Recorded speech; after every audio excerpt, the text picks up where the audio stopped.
ईमान नाम का ताल्लुक अरबी ज़ुबान से है।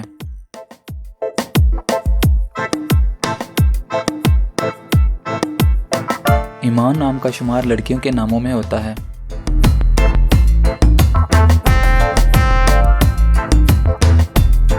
ईमान नाम के अफराद के लिए खुशकिस्मत नंबर 5 माना जाता है।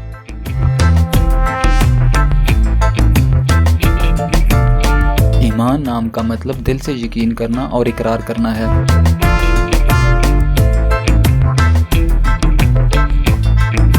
खुशकिस्मत दिनों में बुध और जुमा शामिल हैं।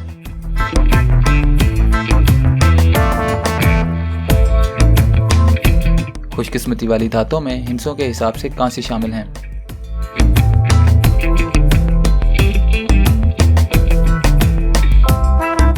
ईमान नाम के अफराद के लिए मुवाफिक रंगों में सब्ज़ और पीला रंग शामिल हैं।